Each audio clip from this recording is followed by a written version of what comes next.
Moving to the surprising news in the world of television, CBS announced it is ending The Late Show with Stephen Colbert and retiring the franchise next year. The longtime host spoke about it last night.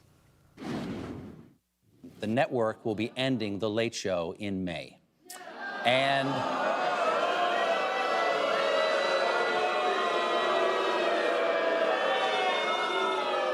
yeah, I share your feelings.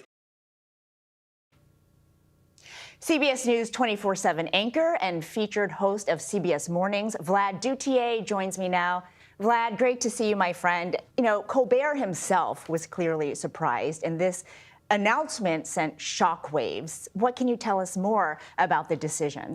It was seismic, Ouija. That's the only other word that I can think of when it comes to the news that Stephen Colbert is going to be leaving The Late Show in May of 2026. Also, the fact that CBS is not going to replace either the show or Stephen with another host. They're not going to, at this point, as far as we know, there's not going to be a late show on CBS, which is, again, something that is remarkable given the long history of this broadcast. So it was indeed incredibly surprising.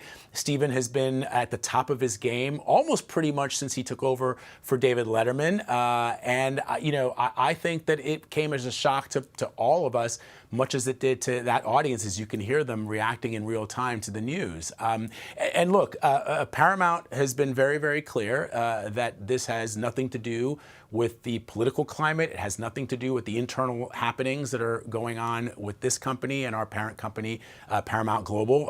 George Cheeks, the president, the co-CEO, and the president of CBS, wrote this in a statement. This is purely a financial decision against a challenging backdrop in late night. It is not related in any way to the show's performance, content, or other matters happening at Paramount. What I think is important to hone in on, Ouija, is that sentence that signifies that this is a financial decision. Matt Bellany, in the piece that I did earlier for CBS Mornings, told us that these shows are just not viable from an economic standpoint as they were 10, 20 years ago. All of the late night shows have seen economic pressures as people gravitate away from linear television to other means of getting their information and getting their entertainment, from streaming to their phone devices.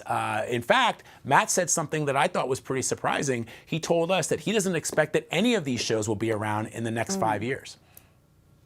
That is so interesting, Vlad, because as you mentioned, CBS has made abundantly clear that this is purely a financial decision. Despite that, there is still speculation, right, that this is somehow tied to the Paramount settlement with the Trump administration, with President Trump, that unfolded just a few weeks ago.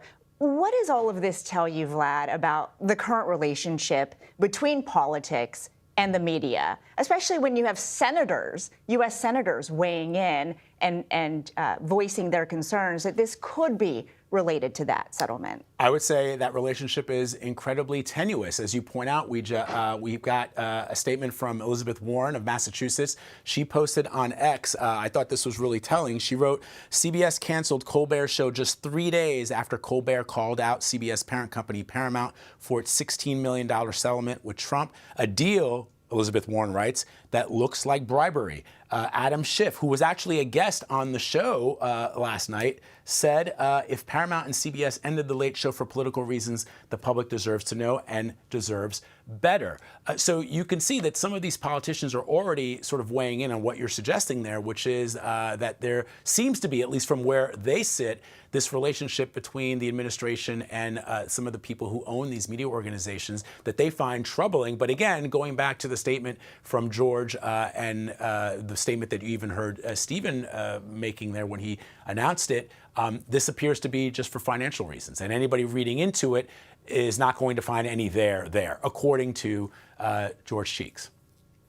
All right, Vlad, thank you so much. Always great to see you. Good to see you, my friend. Still to come, President Trump wants Coke to switch back to cane sugar. We look at how the soft drink giant is responding. Also, the battle